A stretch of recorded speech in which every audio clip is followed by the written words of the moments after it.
So they've done everything they can by legal means, which are in fact extra legal means, if we're being totally honest, completely third world stuff, to take the opponent out of the race, and they're still losing. So, I mean, I don't know what's going to happen. This is not going to be a race between Joe Biden and Donald Trump. I would bet my beloved fishing camp in Maine that is not going to happen. That's not going to happen. So what will happen? Well, I don't know. One of like 400 distinct other possibilities? I mean, I just can't even, pick one.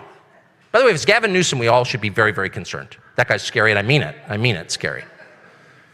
Yeah, but that's a whole separate conversation. But the point is, this will be forced. These issues will be forced soon, like in a year. And the road from here to November of 2024 is going to be filled with developments nobody in this room could foresee. I can promise you that. So it's about to get very serious, for sure. It's only leadership of the world at stake, which is also, by the way, we now know, the most lucrative possible political franchise in human history. So everything's at stake. What wouldn't they do? What haven't they done? What might they do next? Let your imagination run wild. So the question, the only one that you can answer is, how will you prepare yourself for that? And because that really is the only question. And I mean, my answers to that in my own life, I'll just tell you what I think. One, be a little bit more serious. Take this seriously. Much as you want to retreat and pretend everything is fine, sit down. It's not fine, okay? Two, maybe if you look across at the people you despise, the small group of people running this country, and it is small, it does not represent most people in America, it doesn't represent anything close to a majority at all. Again, just to restate, Donald Trump, who is hated as a blood enemy by over 40% of the population, and who's been attacked in ways that no political figure's ever been attacked in the West, is beating the incumbent president, okay? I'm not sure that's entirely an endorsement of Trump. To some extent it is, and his empathy, that's real.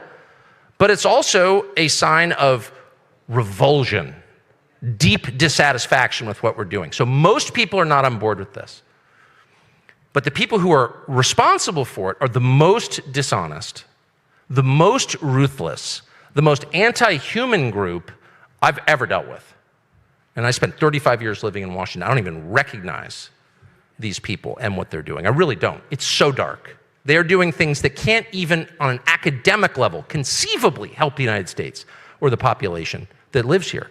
Letting in 7 million people from the poorest countries in the world illegally and then immediately putting them all on public benefits? I mean, that right there will destroy the country. And they did that on purpose. So these are really, really dark people, the darkest. So I need to be the opposite of that. And I'm not a super good person. The last thing I would do is claim to be. But this is the moment to try a little harder to be a little bit better. This is not the moment to be drunk all the time. This is not the moment to tell lies. As they go lower, go higher. And there are many reasons for this. And one is spiritual. I'll just be totally honest. I do think this is a spiritual battle. There's no political explanation for it whatsoever. But one other reason is for the way that you feel about yourself. When you're honest, you are proud of yourself. When you're honest, you are strong. When you lie, you become weak. That is true. Tell a lie, you become weak. Why do you lie? Because you're hiding something. Because you believe that the people around you knew what you really thought or said or did, they would think less of you. That diminishes you. Your power ebbs when you lie. Tell the truth. Live